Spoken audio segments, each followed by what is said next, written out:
Bonjour, bonjour tout le monde et bienvenue au Vendredi de l'Histoire Baha'i.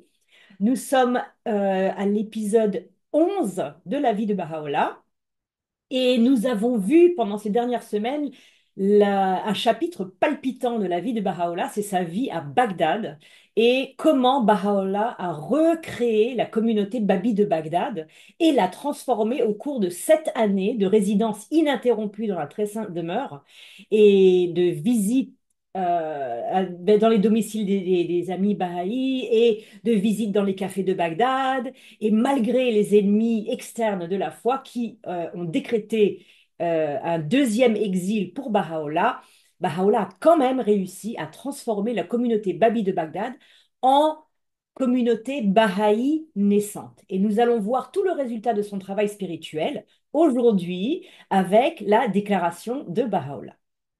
Donc je partage mon écran et... Oh, ça je dois le fermer. Voilà. Donc les mois précédant le 22 avril 1863, l'approche de l'avènement du jour de Dieu. Donc, la caractéristique principale de notre dispensation Baha'i, c'est vraiment les deux ministères du Bab et de Baha'u'llah qui sont tellement proches l'un de l'autre. Et ces ministères sont, euh, c'est un accomplissement de prophétie que les deux ministères se suivent de si près. Et également, le Bab avait prophétisé qu'il y aurait un délai entre sa révélation et la révélation de Baha'u'llah. Il avait dit que l'avènement du Seigneur des jours se manifestera à la fin de Vahid, à la fin de 19 et au début de 80. 1280 de l'année de l'Hégire, c'est égal à 1863.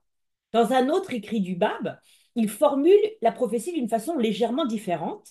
Il dit eh bien, qu'il n'y ait aucun doute à ce sujet, Dieu accorde un répit de 19 ans en gage de ta faveur, afin que ceux qui ont embrassé cette cause soient gracieusement récompensés par toi. Donc, qui dit délai dit, dit période de temps, et qui dit période de temps dit transformation, et qui dit transformation dit transformation spirituelle de la communauté Babi de Bagdad, de la part de Baha'u'llah, qui les prépare. Qui dit transformation dit aussi que le Bab a passé son ministère à préparer les Babis pour l'avènement de Baha'u'llah, de celui que Dieu rendra manifeste. Et ce moment arrive finalement à Bagdad.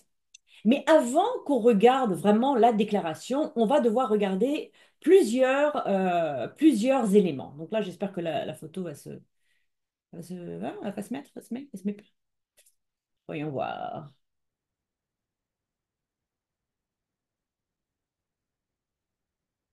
Voilà. Alors, quels sont les changements que l'on observe en Baha'u'llah à l'approche de la déclaration? Les mois qui précèdent la déclaration, il y a plusieurs choses qui se passent en Baha'u'llah, c'est-à-dire que son être se prépare à cette déclaration publique alors que son être intérieur avait gardé le secret depuis le Siyad Shal en 1852, c'était déjà il y a 11 ans. Depuis 11 ans, il garde ce secret. Plus le moment de la déclaration de Baha'u'llah dans le jardin de Rizvan à Bagdad approche, ce jour décrété par Dieu, ce jour prophétisé par le Bab, Baha'u'llah avait commencé à avoir des expériences mystiques, un déluge de forces divines déferlait sur lui, et il avait commencé à communiquer progressivement à ses disciples des aperçus et des intimations de son pouvoir spirituel. Plus le jour de la déclaration approche, l'âme même de Baha'u'llah était remplie d'exaltation, son comportement changeait, et le jour où il va quitter la très sainte demeure pour la dernière fois, il va adopter une nouvelle coiffe. Il va adopter un tage que vous voyez ici, ce tage magnifique brodé de fils presque d'or sur un feutre de couleur à peu près crème. C'est un tage de assez haut.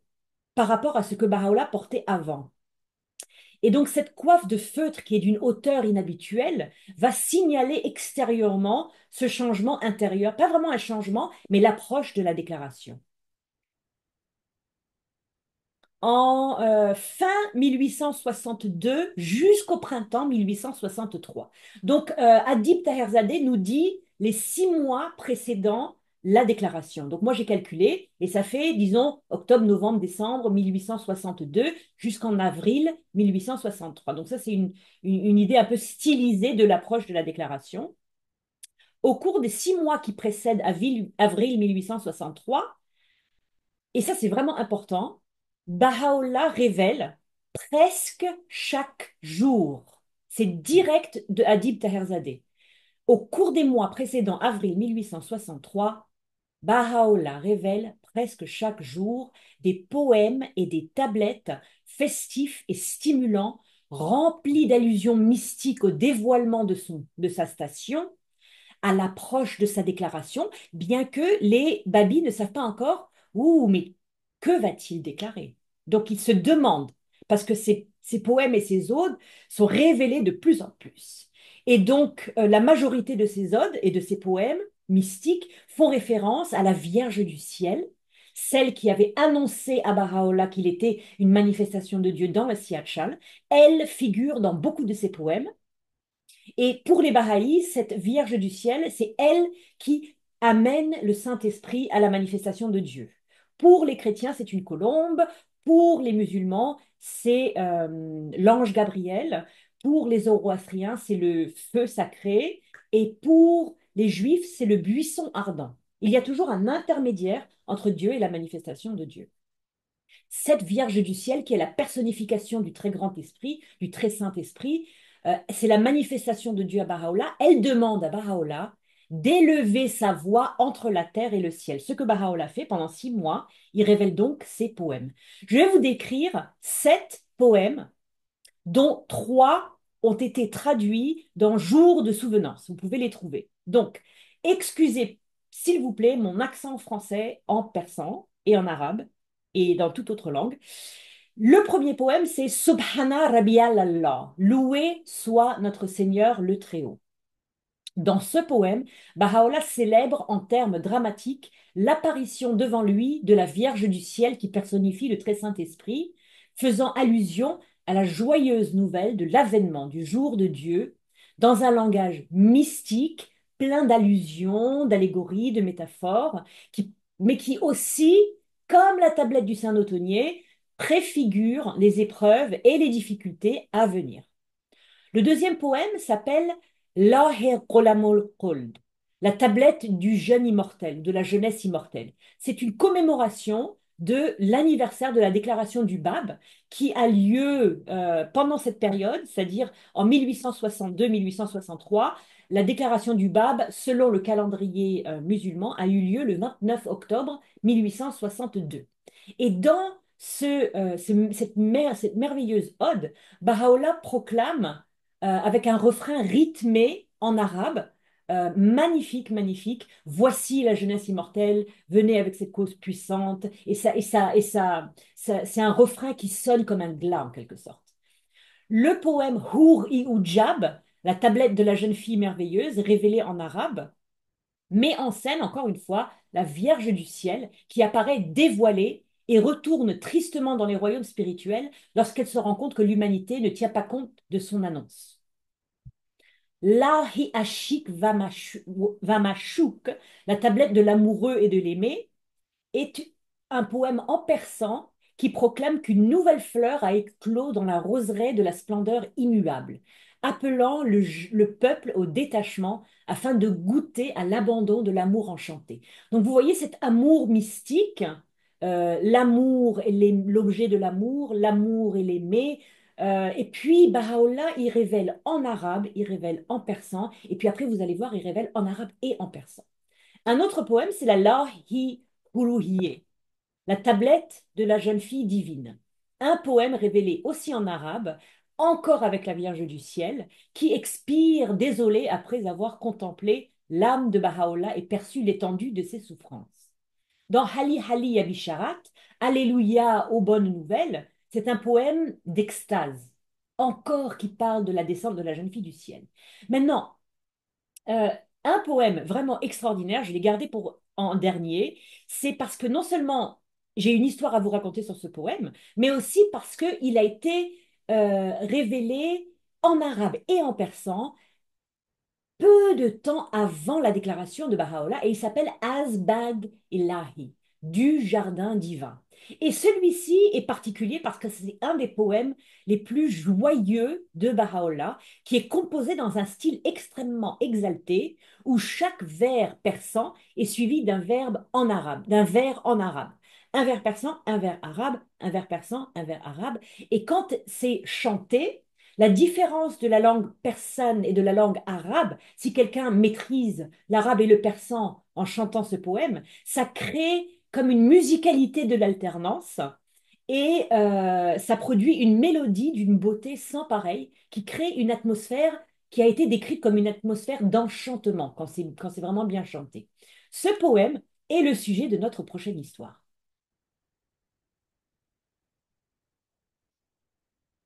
Voilà.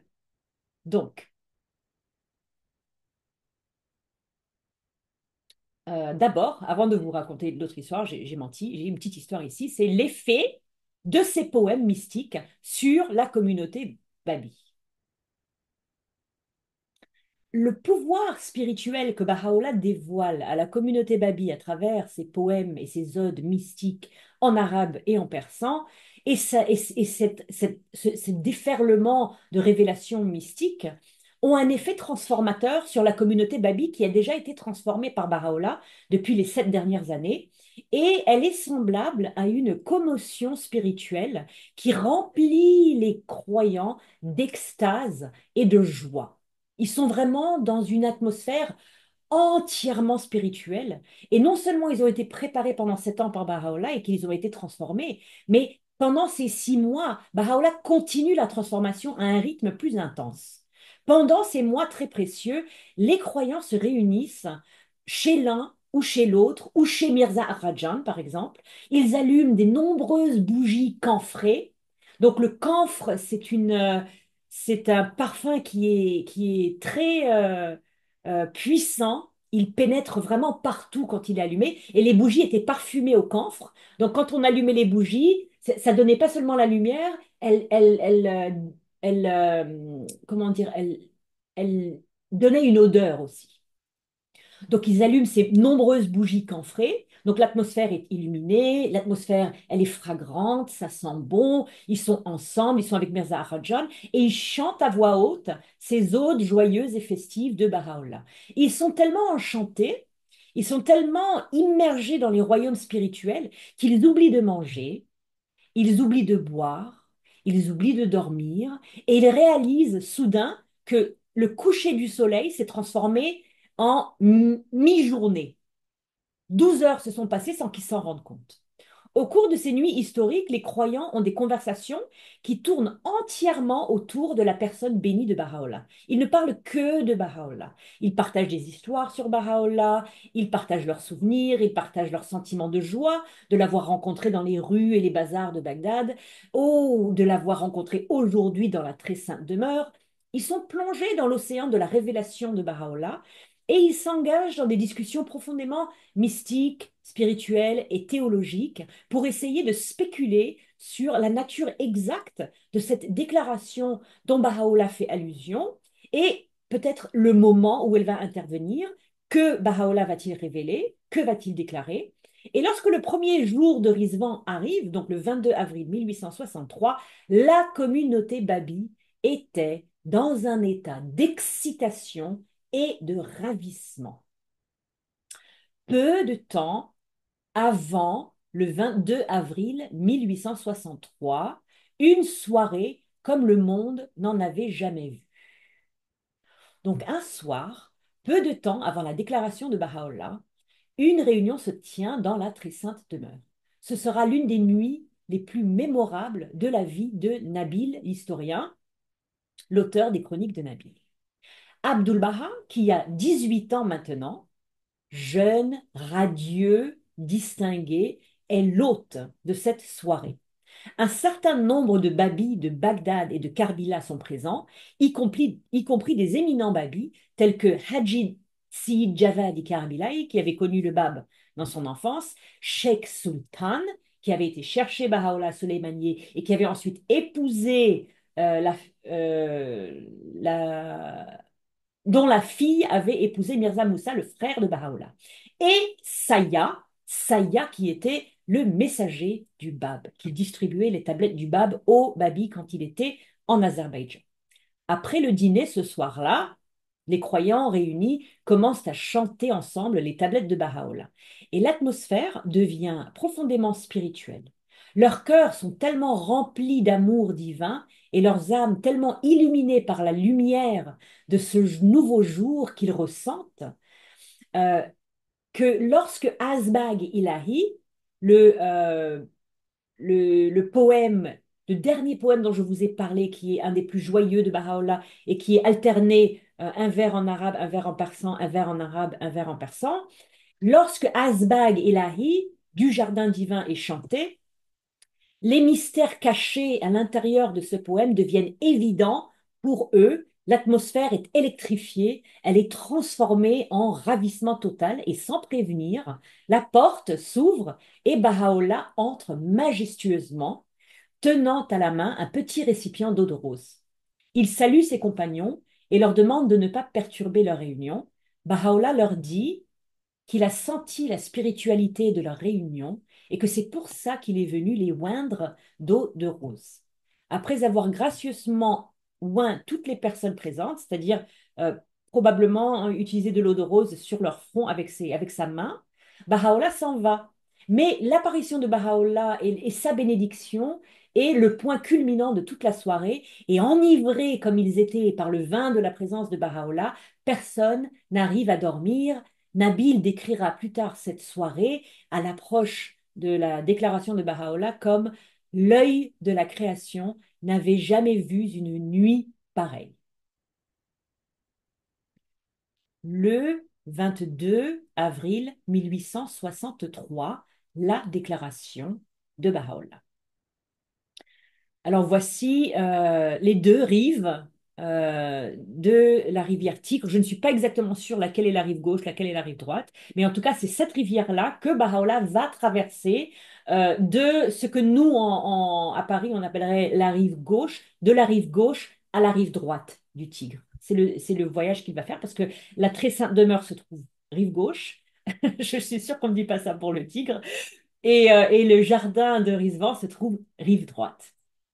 27 jours après que Baha'u'llah ait révélé la très triste tablette du Saint Notonnier, le mercredi 22 avril 1863, Baha'u'llah quitte la très sainte demeure pour la dernière fois. Il ne remettra plus les pieds dans cette maison qu'il a abritée durant les 7 dernières années. Baha'u'llah, après une décennie en Irak, entame la première étape de son voyage de 4 mois vers Istanbul, le lieu de son deuxième exil. Mais avant de partir, dans cette période tellement dangereuse entre un exil, le premier exil, et l'autre, le deuxième, c'est là que Baha'u'llah va inaugurer la première phase de sa proclamation. La proclamation de Baha'u'llah se fait en 3 phases. Euh, C'est-à-dire en 3 phases. La première, c'était la révélation privée où il n'y avait que Baha'u'llah qui a reçu l'information de sa mission. La deuxième phase, elle est un petit peu plus élargie. C'est Baha'u'llah qui va la déclarer aux babis qui sont à Bagdad, les 30, 40 et quelques babis qui sont à Bagdad. Et la troisième phase, c'est la phase publique que nous allons voir, qui aura lieu après tous les événements de Édirne en 1866. Ça, c'est la déclaration célèbre de Baha'u'llah vers tous les rois et les souverains du monde. Donc, 3 phases pour la déclaration. La révélation, la déclaration et la proclamation. 1852, 1863, 1868, jusqu'en 73. Jusqu'avec le Kitabi Aqdas, il continue sa proclamation publique. Le départ de Baha'u'llah de la très sainte demeure, d'où était sorti le souffle de Dieu, où Dieu avait révélé tant de- d'écrits, de tablettes, de livres, de traités pendant 7 ans, est le point culminant d'innombrables visites d'adieu de la part des nombreuses connaissances de toute classe et de toute confession de Baha'u'llah, tous les amis qu'il s'est fait, tous les gens qui le tiennent en haute estime, qui le respectent, qui l'aiment et à qui il va énormément manquer. Depuis 7 ans, toutes ces relations viennent dire au revoir à Baha'u'llah. Et lorsque Baha'u'llah quitte la très sainte demeure, disons que la très sainte demeure est ici. Donc il descend vers le bord du Tigre. Il va descendre vers le bord du Tigre. Vous voyez ici, c'est un bateau rond ici, la Koufa. C'est un bateau comme ça que Baha'u'llah a emprunté. Je vais vous montrer une meilleure photo tout à l'heure. Mais alors que Baha'u'llah tout doucement se dirige vers les rives du Tigre, il est entouré, si vous pouvez imaginer, donc vous voyez déjà la photo en noir et blanc, ça aide, mais imaginez maintenant Baha'u'llah marchant lentement depuis la très sainte demeure jusqu'à la rive du Tigre, entouré de cris et de lamentations. Bagdad avait jamais vu un tel départ. Une foule d'hommes et de femmes de tous âges, des amis, des étrangers, des Arabes, des Kurdes, des Persans, des notables, des gens très riches, des gens très pauvres, des religieux, des fonctionnaires, des marchands, des simples curieux, des sans-domicile, se pressent dans toutes les rues adjacentes à la Sainte-Demeure, entre la Sainte-Demeure et les rives du Tigre, afin de voir une dernière fois Baha'u'llah, qui, par ses paroles et par ses actes, avait exercé une influence tellement puissante sur tellement d'habitants de Bagdad. Sur le chemin de la rive, Baha'u'llah généreusement donne ses dernières aumônes aux pauvres avec lesquels il s'était lié d'amitié pendant 7 ans, vous imaginez, et il prononce des paroles de réconfort aux âmes inconsolables qu'il implore de toutes parts de ne pas partir. Et pourtant, la grande, grande, grande majorité, sinon l'unanimité des gens qui entourent Baha'u'llah ce jour-là vers les bords du Tigre ne sont pas babis. Non seulement ça, ils n'ont aucun lien avec la foi babi. Ce que ça me rappelle, moi, c'est l'enterrement de Abdul Baha à Haïfa, où vous aviez entre 3 et 10 000 personnes, et toutes ces personnes n'avaient quasiment aucun lien avec la foi bahaï. C'est l'effet de ce caractère, d'avoir rencontré une manifestation de Dieu, c'est cet effet. Et voilà la photo dont je vous avais parlé, c'est la Koufa. Alors ça, c'est très intéressant, je vais quand même passer un peu de temps à vous expliquer ça. C'est une photo de 1932 de Bagdad et vous voyez deux Irakiens, un dans le bateau qui est quand même assez large et assez profond, vous voyez, parce que il arrive à sa taille. Et c'est un Koufa, donc je sais que c'est ce bateau-là que Baha'u'llah a emprunté parce que la main de la cause, Balyuzi, mentionne en passant dans son livre Le Roi de gloire que Baha'u'llah a emprunté un Koufa pour traverser la rivière. Et donc moi j'ai été chercher. J'ai mis longtemps à trouver, mais j'ai finalement trouvé un article Wikipédia très intéressant et donc,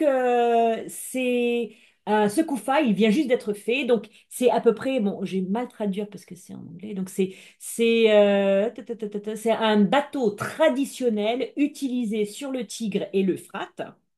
C'est un bateau excessivement solide qui est fait pour transporter, c'est comme un container de l'époque.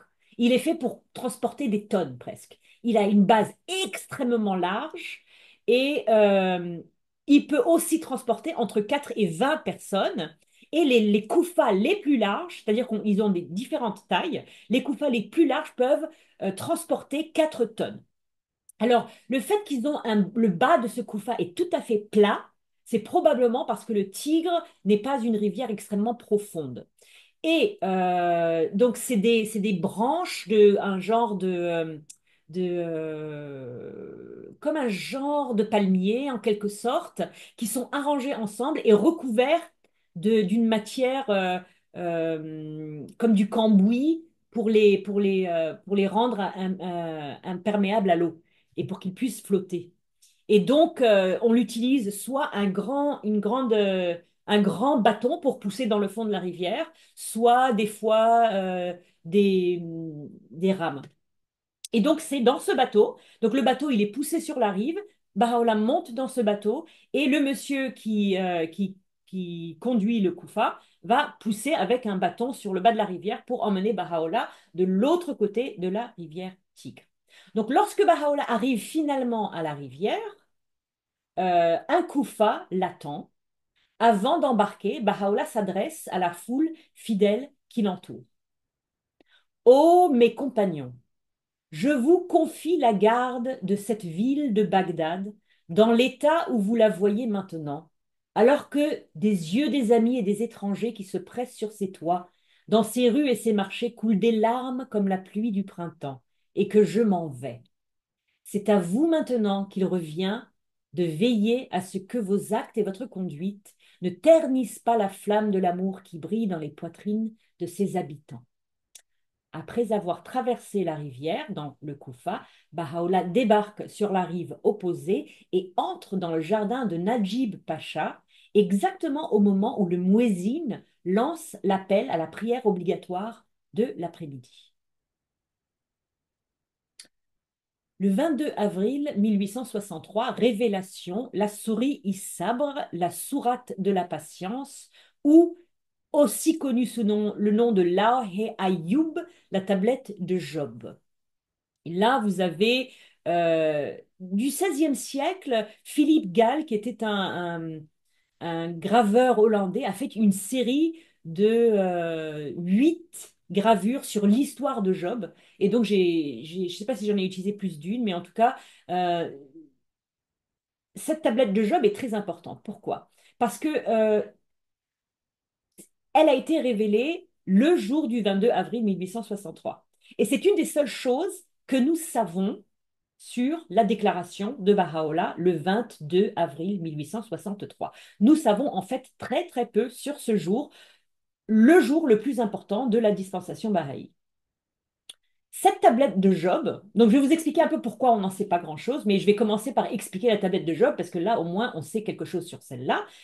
C'est une tablette en arabe qui marque l'occasion capitale où Baha'u'llah a déclaré la première étape de sa proclamation au monde à ses disciples de Bagdad.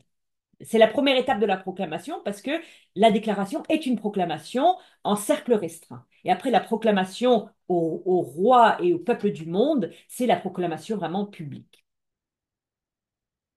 Et selon Adib Taherzadeh, l'expert incontesté des écrits de Baha'u'llah, la souris Isabre se dresse comme un monument éternel de ce jour des jours, le jour de la déclaration. La souris sabre, la sourate de la patience, est une tablette extrêmement longue. Le Kitab-i Khan, le livre de la certitude, fait 200 pages. La tablette que Baha'u'llah révèle ce jour-là fait un quart du livre de la certitude, donc 50 pages, dans lequel Baha'u'llah exalte la station de Vahid, le martyr de Neyriz, un babi très connu, et il réprimande sévèrement les responsables. Il rend un vibrant hommage au courage de Vahid et à la fermeté de sa foi. Donc ça parle énormément de Vahid, mais la tablette est également connue sous le nom de Lahi Ayyub, la tablette de Job, car dans cette tablette, Baha'u'llah raconte en détail l'histoire de Job, le prophète d'Israël, connu pour sa patience et son amour pour Dieu qui résiste à tous les tests que Dieu lui envoie. La souris sabre, la tablette de la patience, a eu un effet considérable sur les croyants irakiens et les a préparés au jour des tests qui allaient venir et les jours des épreuves que Baha'u'llah avait annoncé depuis un certain temps dans beaucoup de ses tablettes mystiques avant la déclaration et également dans la tablette du Saint Notonnier. C'est aussi, ça représente un cadeau d'adieu de Baha'u'llah pour eux. Il leur donne la foi, il leur donne le courage de supporter avec résignation la séparation d'avec Baha'u'llah. Donc j'y ai touché un tout petit peu sur ça, je vous ai fait un graphique ici. Euh, la révélation de Baha'u'llah donc, a lieu en octobre 1852. en jaune ici, à Baha'u'llah seul, ici. Ensuite, après la révélation de Baha'u'llah, où il est informé dans le Siachal par la Vierge du ciel qu'il est celui que Dieu rendra manifeste, il y a le premier exil qui dure 11 ans et 6 mois entre 1853 et 1863. Après le premier exil, il y a le second exil à Constantinople qui ne dure que 4 mois. Et entre l'un et l'autre, entre mars et avril, c'est ici que Dieu a décrété que Baha'u'llah devait faire sa déclaration. Je vais paraphraser, parce que je n'ai pas eu le temps d'aller chercher dans Dieu passe près de nous l'original en français, mais je paraphrase les mots de Shoghi Effendi pour décrire le danger d'avoir fait cette déclaration à ce moment-là, c'est-à-dire le moment, le moment. Il parle de ce moment. Shoghi Effendi dit, Baha'u'llah a choisi à cette heure critique et apparemment peu propice d'avancer une déclaration tellement ambitieuse de libérer le mystère qui entourait sa personne et d'assumer dans la plénitude le pouvoir et l'autorité qui étaient les privilèges exclusifs de celui dont le Bab avait prédit l'avènement. C'est entre ces deux exils. Quel, quel moment pour faire la déclaration. Imaginez, tous les babys, ça fait des semaines qu'ils sont en train de préparer le départ. La famille est en train de préparer le départ. Maintenant, Baha'u'llah, il va dans le jardin de Rizvan. La famille va cuisiner pour le jardin de Rizvan pendant qu'ils préparent aussi leur départ. Et c'est à ce moment-là, avec tout ce qui est en train de bouger à droite, à gauche, Baha'u'llah quitte un endroit où il avait des ennemis tellement puissants qu'ils l'ont exilé une deuxième fois, et il va dans un nid de vipères à Istanbul, où il y a des ennemis encore plus puissants qui vont l'exiler une troisième fois, 4 mois après son arrivée. Donc, et en plus, il va aller dans un pays où il y a un- un sultan beaucoup plus totalitaire que Nasreddin Shah, qui est entouré de ministères beaucoup plus hostiles que ceux de Nasreddin Shah, et que ne l'avait été Haji Mirza Akazi. Et lorsque Baha'u'llah va donc proclamer à ses disciples enthousiastes, ravis, sous l'emprise de l'extase spirituelle, qu'il est réellement le promis qui avait été annoncé par le Bab, il va libérer, euh, comme le Bab l'avait fait lors de sa déclaration, il va libérer des pouvoirs spirituels qui vont protéger et soutenir chacun d'entre ces croyants qui sont présents et tous les croyants, tous les babis en quelque sorte. Il y a une protection spirituelle qui est libérée par cette déclaration. Il va mettre en œuvre des forces spirituelles dans le monde. Donc, la déclaration de Baha'u'llah, nous n'en savons que très peu. Parce que, pourquoi nous n'avons pas de témoignage de la part de Abdul Baha, de la part de l'historien Nabil qui avait été présent pour toute la déclaration, qui décrit en grand détail les mois qui précèdent et les mois qui suivent, mais la déclaration, il ne dit rien. Euh, la seule information que nous avons sur la déclaration provient d'une tablette qui s'appelle la Lawhi Rizvan, la tablette du Rizvan, que Baha'u'llah a révélée 5 ans plus tard, en 1868, à Édirne. Elle se trouve dans Florilège des écrits de Baha'u'llah numéro 14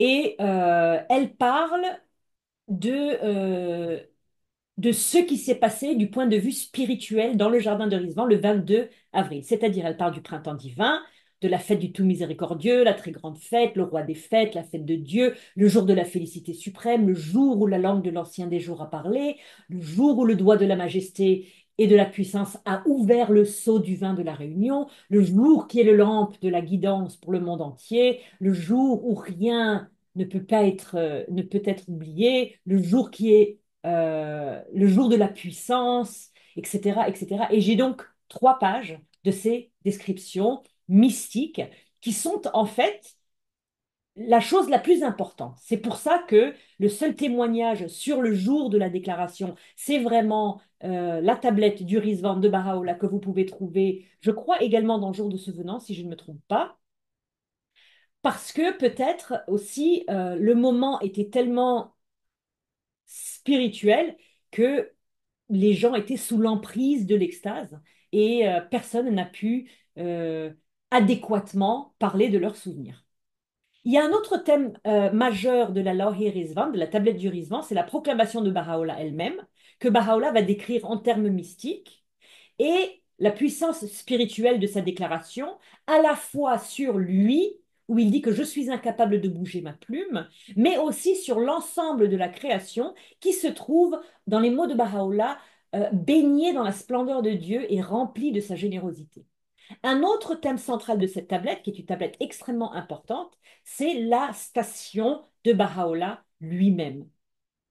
Dans cette tablette, Baha'u'llah dévoile plus de 20 de ses titres et attributs, dont certains ouvrent une fenêtre sur sa station qui n'est rien moins qu'impressionnante, comme celui qui a mis à nu devant vous le joyau caché et précieux, celui qui depuis toujours avait caché son visage aux yeux de la création est maintenant venu, celui de qui est venu le livre-mère, l'ancien des jours, donc des titres pour Baha'u'llah qui dévoilent sa station de manifestation suprême de Dieu. La tablette contient également des conseils de Baha'u'llah à ses disciples, centrés sur le conseil principal de l'enseignement et de la proclamation, d'attirer les cœurs, et aussi sur la façon dont ils doivent se traiter les uns les autres avec l'œil de la bienveillance et de la miséricorde.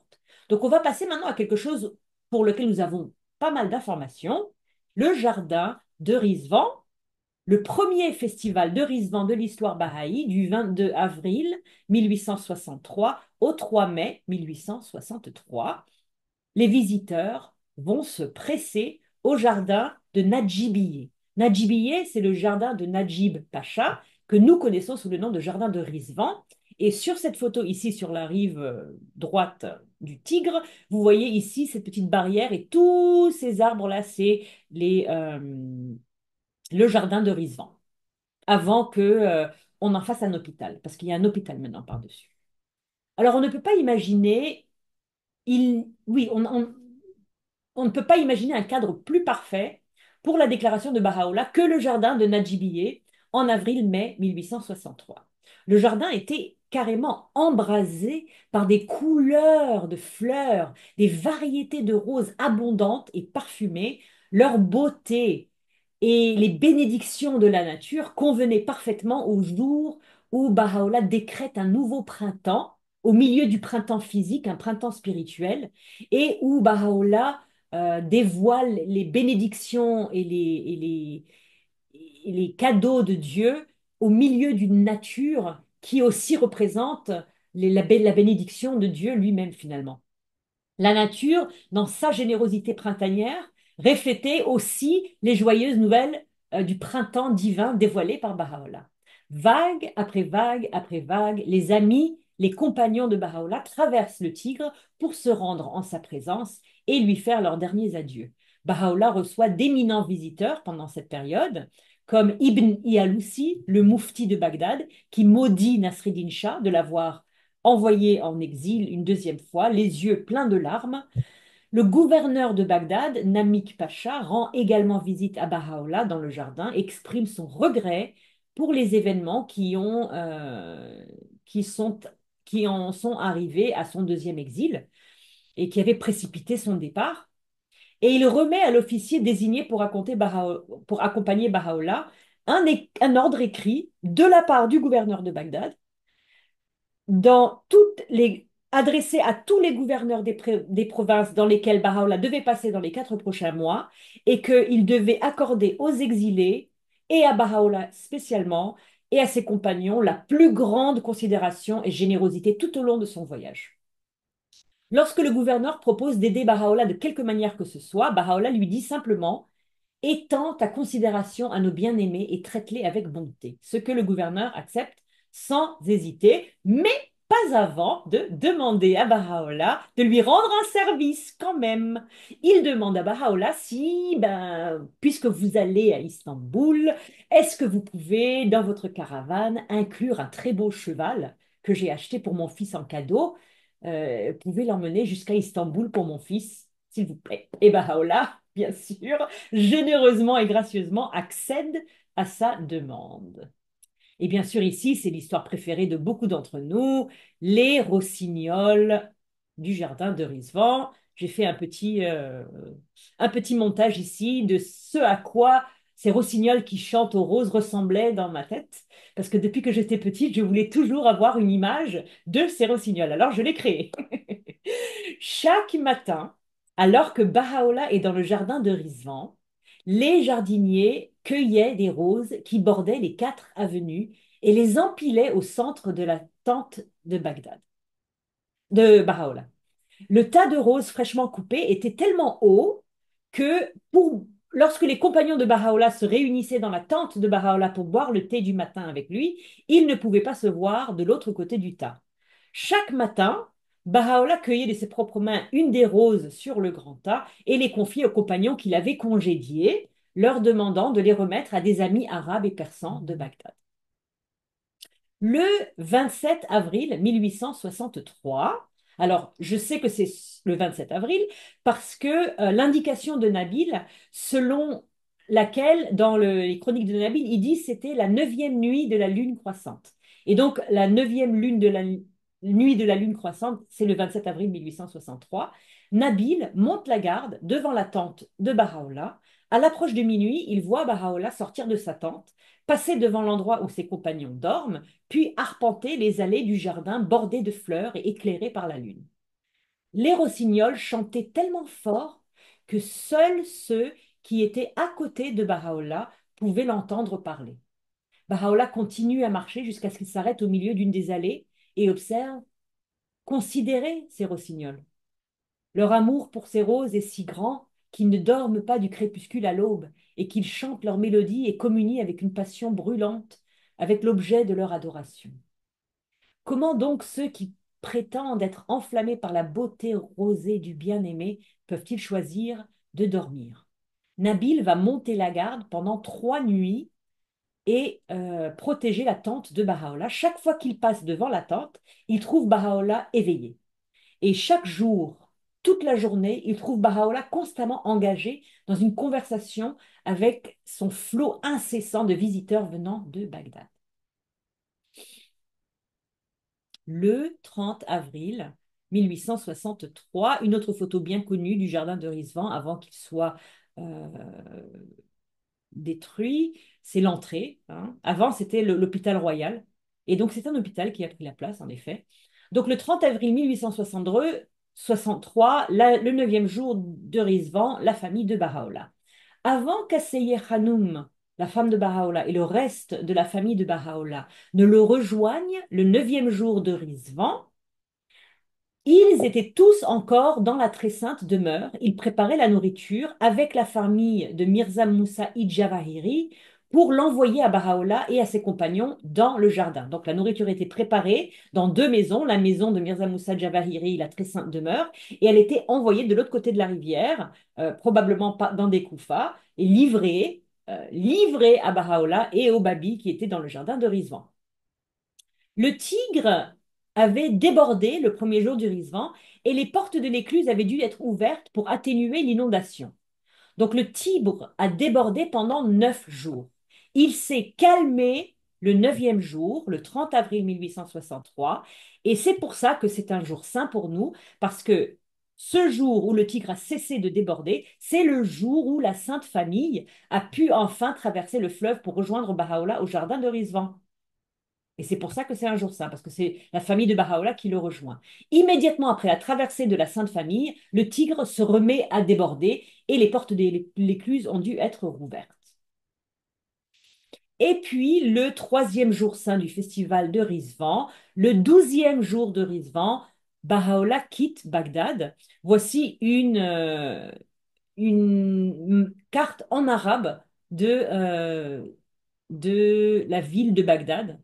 pour rendre hommage au départ de Baha'u'llah de cette ville, remplie de ses admirateurs, tout au long du 12e jour de Rizvan, le 3 mai 1863, les gens affluent dans le jardin pour faire leurs adieux à Baha'u'llah. Aux croyants attristés, restés à Bagdad, Baha'u'llah adresse des paroles de réconfort. Il leur dit, c'est mieux pour la cause. Certains de ceux qui m'accompagnent auraient été susceptibles de faire du mal, de causer des problèmes. C'est pourquoi je les emmène avec moi. Il parlait évidemment aux gens qui ne comprenaient pas pourquoi eux y restaient et d'autres partaient. Baha'u'llah leur explique qu'il y a une sagesse derrière. Après les paroles de Baha'u'llah, un croyant récite un poème de Sadi. Il s'adresse à la foule d'une voix remplie d'émotion et de tristesse profonde.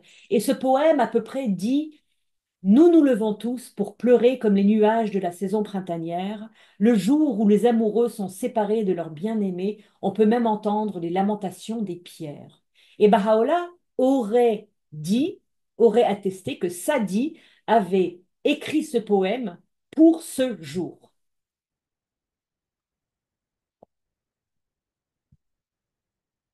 Une fois les mules chargées, les femmes et les enfants prennent place à l'intérieur des haudas, des espèces de tentes qui sont sur les mules et les ânes. Et vers le coucher du soleil, Baha'u'llah monte sur son cheval qui s'appelait Saoudi, un étalon rouan de la plus belle race, le meilleur que les babis avaient pu acheter pour Baha'u'llah. L'un des amis de Baha'u'llah, l'un de ses compagnons, place un sac de pièces de monnaie devant la selle et Baha'u'llah commence à distribuer les pièces aux pauvres qui se lamentent. Et quand ils commencent à courir vers lui en se poussant les uns les autres, Baha'u'llah les laisse se débrouiller avec les pièces qui sont à terre. Le départ de Baha'u'llah du jardin de Najibiyeh a provoqué un tel tumulte que certains témoins qui étaient là ce jour-là ont dit qu'on aurait dû le jour du jugement. Babis et musulmans pleuraient et les notables présents étaient émerveillés par la vague d'amour et d'émotions profondes qui touchait tous les observateurs. En quittant Bagdad, Baha'u'llah a laissé derrière lui une multitude de têtes inclinées de part et d'autre, d'innombrables personnes se précipitant pour embrasser le sabot de son cheval ou étreindre ses étriers. Baha'u'llah a quitté Bagdad comme un roi. Ce dont il témoignera lui-même dans une tablette: c'est Dieu qui m'a permis de quitter Bagdad, revêtu d'une telle majesté que personne à l'exception des négateurs et des malveillants, ne pouvait le reconnaître. Mirza Assadullah Kashani était un disciple très, très dévoué de Baha'u'llah. Il avait le cœur brisé. Il avait été son garde du corps autoproclamé.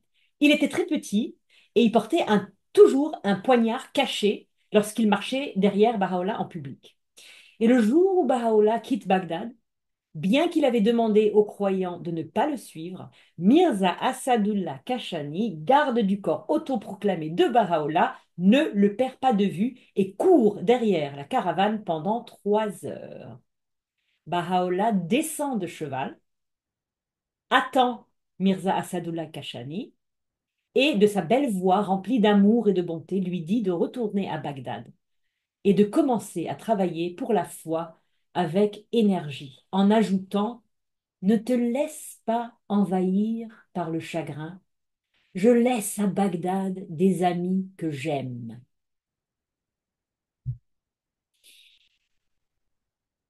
Voilà pour aujourd'hui, chers amis. La semaine prochaine, on va regarder le long voyage de 4 mois de Baha'u'llah à travers la Turquie, un voyage majestueux.